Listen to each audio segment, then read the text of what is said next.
Hello students, मैं हर्षवर्धन, आपका विज्ञान टीचर। आप सभी का हमारे यूट्यूब चैनल ब्लूप्रिंट एडिशन में स्वागत करता हूं। बच्चों, हम लोगों ने कक्षा 9 का अध्याय 1 हमारे परिवेश में द्रव्य स्टार्ट कर दिया था। आज ये इस अध्याय पर भाग 2 है। इससे पहले भी एक भाग 1 आ चुका है, वो आप लोग हमारी प्लेलिस्ट में जाकर के देख सकते हैं। बच्चों, आज की इस वीडियो में हम लोग द्रव्य के कणों के अभिलक्षण यानी कि कैरेक्टरिस्टिक्स को समझेंगे। अब वो होते क्या क्या है, जो भी हमारे द्रव्य होते हैं, हम लोगों ने बताया था कि वो बने किससे होते हैं, छोटे छोटे बहुत सारे कणों को मिला करके ही हमारा क्या बनता है, द्रव्य बनता है। अब वही जो कण होते हैं उनमें भी बहुत सारे अभिलक्षण होते हैं। जैसे कि पहला क्या कहता है कि द्रव्य के कण अत्यधिक छोटे होते हैं, वो बहुत सारे जो कण हैं वो बहुत छोटे छोटे होंगे। दूसरा क्या कहता है कि द्रव्य के कणों के बीच रिक्त स्थान होते हैं, वो जो कण हैं उनके बीच में कोई ना कोई स्पेस जरूर होता है।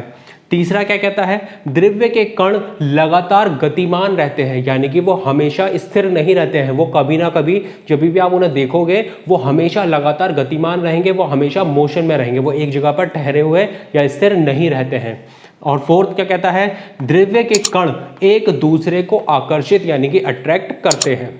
तो बच्चों, वीडियो को स्टार्ट करने से पहले मैं सभी से निवेदन करता हूं कि आप हमारे चैनल को सब्सक्राइब करें, हमारी वीडियो को लाइक करें और अपने दोस्तों के साथ शेयर करें। तो आइए बच्चों, आज की वीडियो को स्टार्ट करते हैं।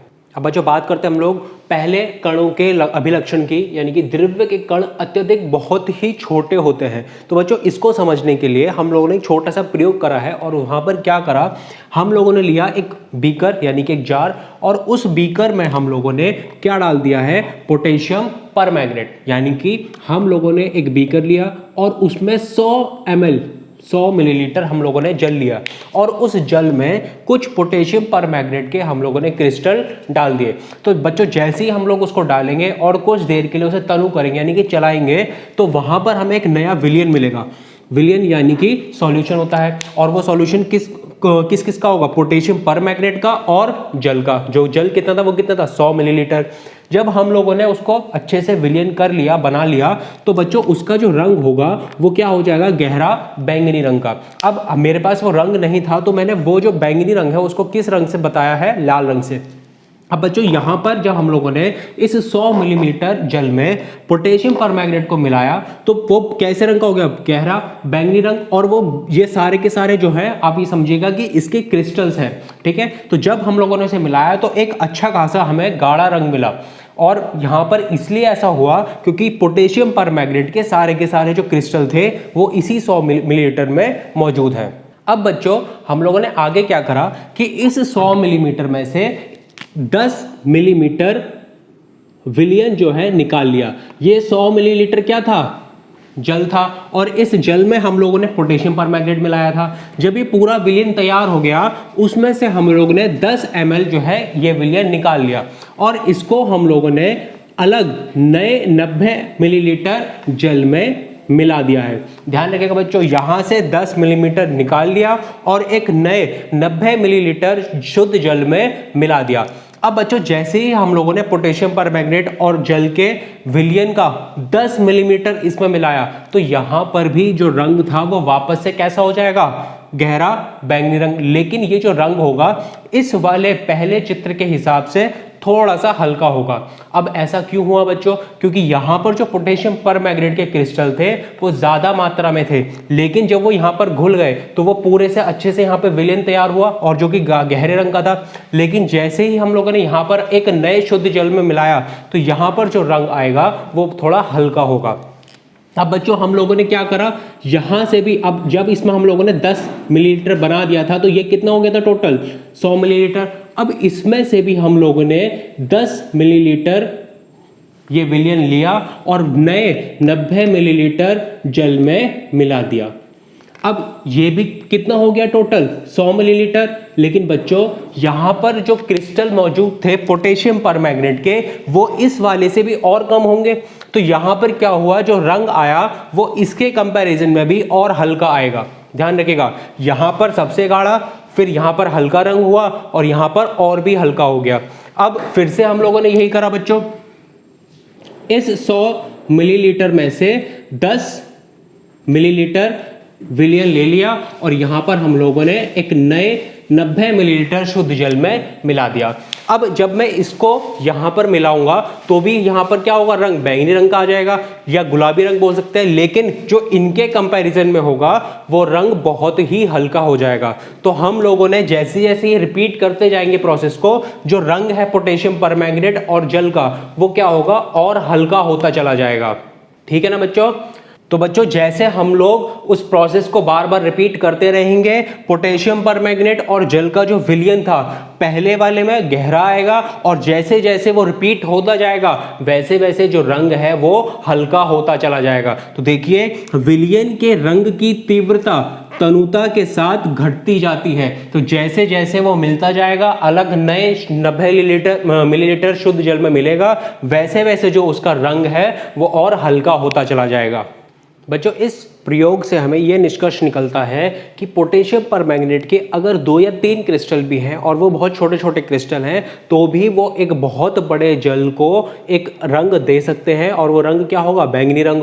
तो पोटेशियम परमैंगनेट के केवल 2 या 3 नन्हे क्रिस्टल जल के एक बड़े आयतन का रंग प्रदान कर सकते हैं। यानी कि हम लोग ये भी तो बोल सकते हैं ना कि पोटेशियम मैंगनेट का जो क्रिस्टल है वो बहुत सारे छोटे छोटे कणों से मिलकर के बना होगा और जितने ज़्यादा उसमें अधिक कण होंगे उतना ही ज़्यादा वो वहाँ पर हमें गहरा रंग देगा।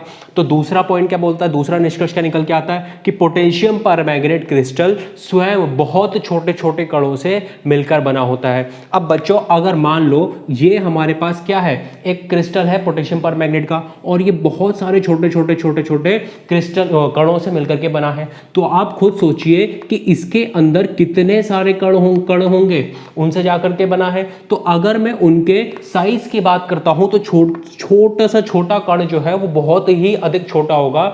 तो खुद एक जो क्रिस्टल है वो बहुत सारे दसियों लाख कणों को मिला करके बना है। तो सीधा सीधा हमें यहाँ पर ये निष्कर्ष निकलता है कि जो भी हमारे कण होते हैं वो अत्यधिक बहुत ही छोटे होते हैं, यानी उनका जो साइज होता है वो बहुत छोटा होता है। और यही हमारा कणों का पहला अभिलक्षण था कि जो भी कण होते हैं जिनको मिला करके हम लोग एक द्रव्य बना सकते हैं वो बहुत ही साइज में छोटे होते हैं।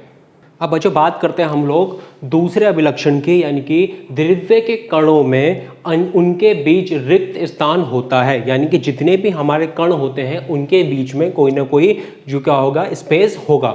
अब बच्चों इसको समझने के लिए हम लोगों ने एक छोटा सा प्रयोग करा। एक हम लोगों ने बीकर लिया है और उस बीकर में हम लोगों ने 100 मिलीलीटर जल को डाल दिया।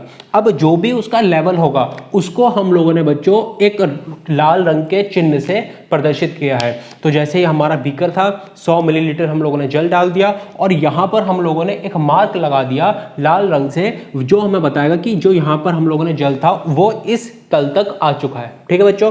अब हम लोगों ने क्या करा, एक और चीज कि हम लोगों ने 50 ग्राम चीनी ली है, ठीक है, और हम लोग इस चीनी को इस बीकर में डाल देंगे। बच्चों इस चीनी को घोलने के लिए हम लोगों ने एक कांच की छड़ी का इस्तेमाल करा है और हम लोग इसकी मदद से उस पानी को या उस विलयन को हम लोग चलाएंगे ताकि जो चीनी है अच्छे से उस जल में घुल जाए। अब बच्चों जब हम लोग यहाँ पर देखेंगे कि जब चीनी घुल रही होगी तो हमारे अकॉर्डिंग ऐसा होना चाहिए ना कि जो भी वो पानी का लेवल था जो हम लोगों ने यहाँ तक मार्क कर रखा है उससे ऊपर जाना चाहिए, क्योंकि यहाँ पर हम लोगों ने चीनी के जो क्रिस्टल थे, जो चीनी थी वो एक्स्ट्रा डाली है और वो कितनी थी, 50 ग्राम। तो हमारे अकॉर्डिंग तो ऐसा होना चाहिए था कि जब हम लोगों ने चीनी डाली तो पानी का जो लेवल है वो ऊपर चला जाए, लेकिन जब बच्चों पूरी की पूरी चीनी अच्छे से घुल गई तब भी जो पानी का लेवल था वो वहीं पर रहा। जैसे हम लोगों ने यहाँ मार्क कर रखा था वो भी यहाँ पर भी उतना ही है और यहाँ पर भी उतना ही है। तो तीनों ही चित्रों में अगर हम लोग देखते हैं, जब सिर्फ जल था तब भी यहीं पर था, जब हम लोगों ने चीनी डाल दी तब भी वहीं पर रहा, और जब वो चीनी अच्छे से घुल गई, जब वो चीनी और जल का विलयन तैयार हो गया अच्छे से, तब भी हमारा जो मार्किंग था वहां से ऊपर वो पानी नहीं गया, वो जल नहीं गया। तो ऐसा हुआ क्यों? तो बच्चों बहुत सिंपल है, जब हम लोग बात करते हैं जल की और या बात करें चीनी की, तो कोई भी एक जो द्रव्य है वो हम लोगों ने पढ़ा है कि वो बहुत सारे छोटे छोटे कणों से मिलकर के बना है और उन कणों के बीच में कोई ना कोई स्पेस जरूर होता है। अगर मैं बात करूं सपोज कि ये हमारे पास जल के कण हैं, इनको मिला करके ही हमारा जल तैयार हो रहा है। और जब हम लोगों ने इसमें चीनी को मिला दिया तो चीनी के जो कण थे वो इनमें ही बचे हुए स्पेस में जाकर के मिल गए। अब जब यहाँ पर हमारे पास जो जल था बहुत सारे उसमें स्पेस होगा कणों में, तो यहीं पर क्या हुआ, बहुत सारे जो चीनी के कण थे वो भी जाकर के अच्छे से घुल गए। और जब यहाँ पर स्पेस अवेलेबल है तो वो फिर ऊपर क्यों जाएंगे, यहाँ पर ही उन्हें स्थान मिल रहा है, तो वो जो लेवल था वो ऊपर गया ही नहीं। तो बच्चों इस प्रयोग से हमें ये निष्कर्ष निकलता है कि जितने भी द्रव्य होते हैं वो बहुत ही छोटे छोटे तो होते ही हैं, लेकिन उनके बीच में कोई ना कोई एक रिक्त स्थान यानी कि एक स्पेस होता है। तो अगर नहीं होता तो वो चीनी को जब हम लोगों ने उसमें मिलाया तो वो जो लेवल था वो ऊपर जाना चाहिए था, लेकिन वो गया ही नहीं। अब बच्चों हम लोग बात करते हैं तीसरे अभिलक्षण की, यानी कि द्रव्य के कण लगातार गतिमान रहते हैं, यानी कि हमेशा मोशन में रहते हैं, वो ऐसा नहीं कि एक ही जगह स्थिर रहते हो। तो इसको समझने के लिए बच्चों हम लोग एक छोटा सा उदाहरण लेते हैं। आप लोगों ने अगरबत्ती देखी होगी, हम लोग सब जब घरों में पूजा करते हैं तो उसे अगरबत्ती को जलाते हैं। तो जब अगरबत्ती को हम लोग बच्चों जलाते हैं तो जब एक कोने में अगरबत्ती जलेगी तो उसकी सुगंध जो है वो शीघ्र ही पूरे कमरे में फैल जाती है। अब बच्चों इसको जरा सोचिए कि जब हम लोगों ने एक कोने में अगरबत्ती को जलाया तो उसकी जो सुगंध थी वो पूरे कमरे में कैसे फैल गई। कुछ तो उसका पीछे लॉजिक होगा, कुछ तो उसका एक रीज़न होगा। तो बच्चों बहुत ही आसान है कि जो भी अगरबत्ती थी उसमें बहुत सारे छोटे छोटे कण थे, उनको मिलाकर के ही क्या बनी, अगरबत्ती बनी है। अब जैसे ही हम लोगों ने उसको जलाया तो वो जलने लगी और वहाँ पर हमें गैस के कण मिलने लगे, यानी कि जैसे ही हम लोगों ने उसे जलाते हैं तो धुआं निकलता है थोड़ा सा, वही क्या है, हमारे गैस के कण हैं। अब जैसे ही वो निकलने स्टार्ट हुए वो किसके साथ जाकर के मिल जाते हैं, वायु के कणों के साथ जाकर के मिल जाते हैं। अब बच्चों जो वायु है वो तो लगातार गतिमान है, वो तो चल रही है लगातार, और ये भी क्या होते हैं, लगातार गतिमान रहते हैं। अब जब गैस के जो कण होते हैं वो किसके कणों के साथ जाकर के मिल जाते हैं, वायु के कण, और धीरे धीरे जब वो आपस में अच्छे से घुल जाते हैं तो जैसे जैसे वायु के कण एक जगह से दूसरी जगह पर जाते हैं वैसे ही गैस के कण भी एक जगह से दूसरी जगह पर जाते रहते हैं। इसी प्रकार जैसे ही हम लोग अगरबत्ती को जलाते हैं तो उसके गैस के कण क्या होते हैं बच्चों, वायु के कण के साथ मिल जाते हैं, और हम लोग अगर दूसरी जगह पर भी बैठे हैं तब भी हमें उस अगरबत्ती की सुगंध आ जाती है। तो हमें सीधा सीधा इस प्रयोग से निष्कर्ष निकलता है बच्चों कि जो भी हमारे कण होते हैं, जो भी हमारे द्रव्य के कण होते हैं वो लगातार गतिमान रहते हैं, वो एक जगह पर स्थिर नहीं रहते हैं। अब बच्चों इसी को समझने के लिए हम लोग एक और उदाहरण लेते हैं, और वो क्या है, कॉपर सल्फेट का। जो कॉपर सल्फेट होता है उसका रंग क्या होता है बच्चों, नीला रंग का होता है। हम लोगों ने क्या करा, एक बीकर लिया, उसमें हम लोगों ने जल ले लिया है, और उस जल में हम लोगों ने उसी बीकर में क्या रखा है, नीचे की तरफ उस तल पर कॉपर सल्फेट को रख दिया। अब बच्चों जब हम लोगों ने स्टार्टिंग में देखा, इस जैसे हम लोगों ने दोनों को एक बीकर में डाल दिया तो जल का जो रंग था वो रंगहीन था, और जो नीचे था वो कॉपर सल्फेट हल्का सा हमें ब्लू कलर का दिखाई दे रहा है। लेकिन जैसे जैसे वो टाइम निकलता रहेगा ये जो कॉपर सल्फेट है और जल है इनका रंग आपस में मिल जाएगा, और पूरे जल का जो रंग है बच्चों वो क्या हो जाएगा, नीले रंग का हो जाएगा। अब हुआ क्या यहाँ पर बच्चों, जो पहले जल रंगहीन था कुछ टाइम बाद पूरा जो जल था वो कैसा हो गया, ब्लू कलर का हो गया, नीले रंग का हो गया। अब ऐसा हुआ क्यों, क्योंकि देखो बच्चों जब हम लोगों ने कॉपर सल्फेट को इस बीकर में डाला तो इसके बहुत सारे छोटे छोटे कण थे जो यहाँ पर मौजूद थे, और उसी तरीके से जल के भी बहुत सारे कण जो थे वो यहाँ पर मौजूद थे। जैसे जैसे टाइम गुजरा तो क्या हुआ कि दोनों के ही कण जो होते हैं वो गतिमान थे, तो जो जल के कण थे वो ऊपर से नीचे की तरफ आने लगे, और जो कॉपर सल्फेट के कण थे वो नीचे से ऊपर की तरफ जाने लगे। तो दोनों के दोनों कण आपस में मिलने लगे, घुलने लगे, और आपस में इस तरीके से फिट हो गए कि जो कॉपर सल्फेट और जल का जो रंग था पहले वो रंगहीन था, लेकिन बाद में धीरे धीरे कॉपर सल्फेट के कणों की वजह से वो कैसा हो गया, नीला रंग हो गया। तो बच्चों हमें यहाँ से इस उदाहरण से भी समझ में आता है कि जो भी हमारा द्रव्य है वो बना किससे है, बहुत सारे छोटे छोटे कणों से, और उन्हीं कणों के बीच में कोई ना कोई एक रिक्त स्थान होता है जहाँ पर वो आपस में कण जो है मिल सकते हैं और वहाँ पर अपने आप को फिट करके रख सकते हैं। ठीक है बच्चों, अब हम लोगों ने बच्चों यहाँ पर एक छोटी सी पहले भी हम लोगों ने टर्म समझी थी, दोबारा से समझाता हूँ कि जब भी दो भिन्न भिन्न तरह के कण आपस में अपने आप मिल जाते हैं उसे हम लोग क्या बोलते हैं, विसरण यानी कि डिफ्यूजन बोलते हैं। इसको हम लोग आगे भी आने वाली वीडियोस में समझेंगे इस टॉपिक को। लेकिन देखो जैसे यहाँ पर था, जल और कॉपर सल्फेट के जो कण थे वो आपस में अपने आप मिल गए, हम लोगों ने उसे मिलाया नहीं, वो अपने आप मिल गए। और जब भी दो भिन्न भिन्न तरह के कण आपस में अपने आप मिल जाते हैं उसी को हम लोग क्या बोलते हैं, विसरण यानी कि डिफ्यूजन कहते हैं। अब जो बात करते हैं हम लोग चौथे अभिलक्षण यानी कि द्रव्य के कण एक दूसरे को आकर्षित यानी कि अट्रैक्ट करते हैं। अब बच्चों अभी तक हम लोगों ने क्या क्या समझा कि जो भी हमारे द्रव्य के कण होते हैं वो बहुत ही छोटे छोटे होते हैं, वो लगातार गतिमान रहते हैं और उनके बीच में कोई ना कोई एक रिक्त स्थान होता है। अब चौथा क्या कहता है कि यहाँ पर वो एक दूसरे को आकर्षित भी करते हैं। तो बच्चों देखो, द्रव्य के कणों के बीच आकर्षण के कुछ बल कार्य करते हैं, यानी कि जो भी हमारा द्रव्य है उसके जितने भी कण मौजूद रहेंगे वहां पर जिससे वो मिलकर के बना है, उन सभी कणों के बीच में कोई ना कोई एक बल यानी कि फोर्स लग रही होगी जिससे वो आपस में एक साथ बंधे हुए हैं। तो देखो, द्रव्य के कणों के बीच आकर्षण के कुछ बल कार्य करते हैं और उन्हीं से वो परस्पर बांधे रखता है, यानी कि जो फोर्स उनके बीच में लग रही है, बल लग रहा है, उसी के कारण जितने भी हमारे द्रव्य के कण हैं वो आपस में एक साथ बंधे हुए रहते हैं, एक साथ बंधे हुए रहेंगे। उसी पदार्थ के कणों के बीच आकर्षण का बल जो लग रहा है उसको हम लोग बच्चों क्या बोलते हैं, संसंजन यानी कि कोहेशन हम लोग नाम देते हैं। ध्यान रखिएगा, जब भी हम लोग द्रव्य के कणों के बीच में जो फोर्स यानी कि बल लग रहा है उसका अगर कोई आपसे नाम पूछता है कौन सा फोर्स लग रहा है तो उसको हम लोग क्या नाम देते हैं, संसंजन यानी कि कोहेशन नाम दिया जाता है। और बच्चों ऐसा नहीं है कि जो भी हमारे कण हैं अलग अलग द्रव्य के उनमें सेम तरह का फोर्स लगेगा, ये जो है अलग अलग तरीके का फोर्स लगता है। तो आकर्षण का बल यानी कि संसंजन विभिन्न प्रकार के द्रव्य कणों में भिन्न भिन्न होता है। तो हम लोगों ने यहाँ पर ये समझ में आया कि जो भी हमारा द्रव्य है वो बहुत सारे छोटे छोटे कणों से मिलकर के बना, वो गतिमान भी रहेंगे, उनके बीच में कोई ना कोई एक रिक्त स्थान भी होगा। और दूसरी फोर्थ पॉइंट क्या कहता है कि वो जो है एक दूसरे को आकर्षित भी करते हैं, यानी कि जितने भी कण हैं उनके बीच में कोई ना कोई आपस में एक फोर्स लग रहा होगा और उसी फोर्स के कारण वो जो है आपस में एक साथ दूसरे के साथ बंधे हुए हैं। और उसी फोर्स को हम लोगों ने क्या नाम दिया है, संसंजन यानी कि कोहेशन नाम दिया है। ठीक है बच्चों, और वही चीज़ एक और यहाँ पर पॉइंट क्या कहता है कि जितना जो भी हमारा संसंजन यानी कि बल लग रहा है वो ऐसा नहीं है कि सब में एक ही तरह का लगेगा।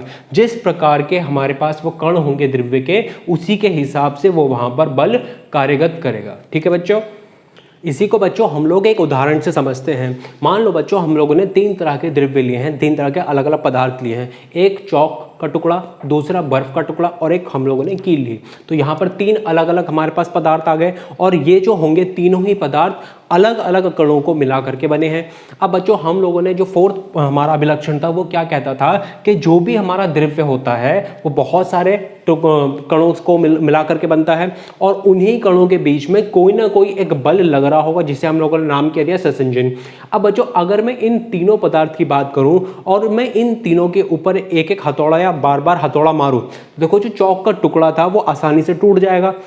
अगर मैं बर्फ के टुकड़े की बात करूं उस पर मैंने हथौड़ा मारा तो वो टूट तो जाएगा, लेकिन इसके कंपैरिजन में मुझे यहाँ पर ज़्यादा फोर्स लगानी पड़ी। और अगर बात करूं मैं एक कील की, तो अगर मैं यहाँ पर हथौड़े मारता हूं तो वो बार बार हथौड़े मारने पर भी सही से टूट नहीं पाएगा। तो यहाँ पर अगर हम लोग थोड़ा सा निष्कर्ष निकालें तो देखो बच्चों यहाँ पर तीनों ही पदार्थों में जो भी कण थे वो आपस में किसी ना किसी बल के द्वारा आपस में बंधे हुए थे, जुड़े हुए थे, लेकिन यहाँ पर जो बल था वो कम था। यहाँ पर जो बल था तो उन कणों के बीच में वो थोड़ा ज़्यादा था, और यहाँ पर यानी कि एक कील में जो कणों के बीच में जो फोर्स लग रही थी, बल लग रहा था, वो और भी ज़्यादा था। इसी के कारण क्या हुआ कि जो चौक का टुकड़ा था वो जल्दी से टूट गया, जो बर्फ़ का टुकड़ा था उसको हमें और ज़्यादा फोर्स लगाना पड़ा, और एक कील जो थी वो और भी ज़्यादा फोर्स लगाने पर भी नहीं टूट पाया ठीक से।